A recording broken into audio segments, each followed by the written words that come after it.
जय श्री कृष्णा मित्रों, हरि शरणम में आपका स्वागत है। आज हम और आप सभी मिलकर एकादशी की कथा का श्रवण करेंगे। आश्विन के शुक्ल पक्ष में आने वाली एकादशी का नाम पापांकुशा एकादशी है। यह सब पापों को हरने वाली और मनोरथ को पूर्ण करने वाली है। युधिष्ठिर ने पूछा, मधुसूदन, आप कृपा करके यह बताइए कि आश्विन के शुक्ल पक्ष में किस नाम की एकादशी होती है। भगवान श्री कृष्ण बोले, राजन, आश्विन के शुक्ल पक्ष में जो एकादशी होती है वह पापांकुशा के नाम से विख्यात है। वह सब पापों को हरने वाली तथा उत्तम है। उस दिन संपूर्ण मनोरथ की प्राप्ति के लिए मनुष्यों को स्वर्ग और मोक्ष प्रदान करने वाले पद्मनाभ संज्ञक मुझ वासुदेव का पूजन करना चाहिए। जितेंद्रिय मुनि चिरकाल तक कठोर तपस्या करके जिस फल को प्राप्त करता है वह उस दिन भगवान गरुड़ध्वज को प्रणाम करने से ही मिल जाता है। पृथ्वी पर जितने तीर्थ और पवित्र देवालय हैं उन सबके सेवन का फल भगवान विष्णु के नाम कीर्तन मात्र से मनुष्य प्राप्त कर लेता है।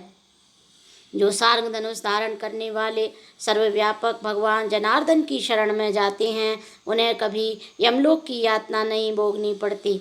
यदि अन्य कार्य के प्रसंग से भी मनुष्य एकमात्र एकादशी को उपवास कर ले तो उसे कभी यम यातना नहीं प्राप्त होती।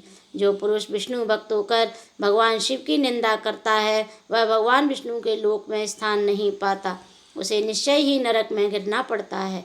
इसी प्रकार यदि कोई शैव या पाशुपत होकर भगवान विष्णु की निंदा करता है तो वह घोर रौरव नरक में डालकर तब तक पकाया जाता है जब तक कि 14 इंद्रों की आयु पूरी नहीं हो जाती। यह एकादशी स्वर्ग और मोक्ष प्रदान करने वाली, शरीर को निरोग बनाने वाली तथा सुंदर स्त्री, धन एवं मित्र देने वाली है।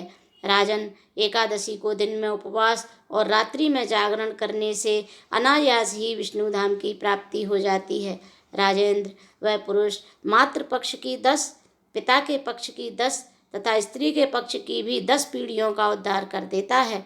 एकादशी व्रत करने वाले मनुष्य दिव्य रूपधारी चतुर्भुज गरुण की ध्वजा से युक्त, हार से सुशोभित और पीताम्बरधारी होकर भगवान विष्णु के धाम को जाते हैं।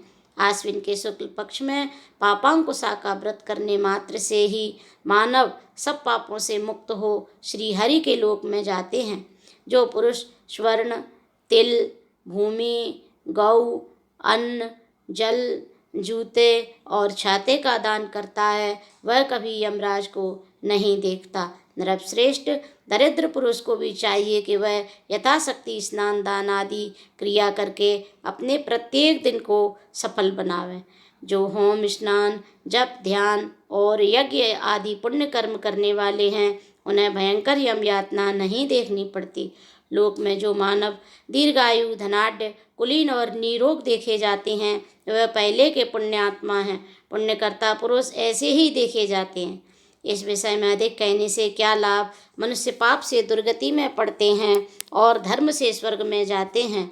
राजन, तुमने मुझसे जो कुछ पूछा उसका अनुसार पापांकुशा का मातम मैंने वर्णन किया है।